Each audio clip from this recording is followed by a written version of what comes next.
دوست تو وہ تھے جو اس تاریک رات کی تنہائی میں اپنی جان کی پرواہ کیے بغیر نبی اکرم صلی اللہ علیہ وآلہ وسلم کے بستر پر بے خوف و خطر سو گئے تھے، جنہیں معلوم تھا کہ باہر کفار کا پہرا ہے، جان کسی بھی وقت جا سکتی ہے، لیکن انہیں اپنی جانوں کی کیا پرواہ، وہ تو جانیں پہلے ہی محمد عربی کے نام کر چکے تھے۔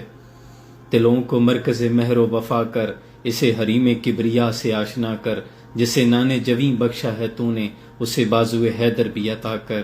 اور وہ دوست فاتح خیبر، حیدر کرار شیر خدا، حضرت علی کرم اللہ وجہ الکریم تھے۔ دوست تو وہ تھے جو اس رات غار میں نبی اکرم صلی اللہ علیہ وآلہ وسلم کے ساتھ تھے، جنہوں نے پہلے اپنے کپڑوں کے ساتھ غار کے تمام سوراخوں کو بند کیا، پھر ایک سوراخ بچ گیا اور اس سوراخ پر اپنے پاؤں کی ایڑی کو رکھ دیا، اور گود میں کائنات کے تاجدار نبی اکرم صلی اللہ علیہ وآلہ وسلم، اللہ کی امانت کا سر انور تھا، حضور آرام فرما رہے تھے۔ سوراخ کے اندر سے سانپ اس ایڑی پر ڈستا رہا، لیکن گود میں سر انور محبوب کا تھا۔ دوست کے جسم میں جنبش بھی نہ آئی کہ کہیں میرے محبوب کے آرام میں خلل پیدا نہ ہو جائے، اور یہ دوست حضرت ابو بکر صدیق رضی اللہ تعالیٰ عنہ تھے۔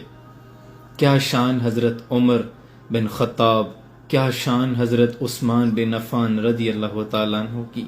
یہ تھے دوست۔ دوست وہ ہوتا ہے جو تمام سوراخوں کو بند کر دے، کسی سوراخ کو نہ چھوڑے۔ آج اس دنیا میں ہم جنہیں دوست کہتے ہیں، یہ تو وقت کے ساتھی ہیں۔ حضرت علی کہتے ہیں دوست کو ایک ڈھال کی طرح ہونا چاہیے، اگر جنگ کا زمانہ ہو تو سینے پہ ہونا چاہیے، اور اگر امن کا زمانہ ہو تو پھر پشت کے پیچھے، کبھی سامنے نہ آئے، کبھی کریڈٹ لینا نہ چاہے، لیکن اگر جنگ کا وقت آ جائے، مشکل گھڑی آن پہنچے تو سب سے آگے وہ کھڑا ہو، اسے دوست کہتے ہیں۔ آج جنہیں ہم دوست کہتے ہیں وہ دوست نہیں، وہ تو صرف وقت گزاری ہے۔ اے دل، تجھے دشمن کی بھی پہچان کہاں ہے، تو حلقہ یاراں میں بھی محتاط رہا کر۔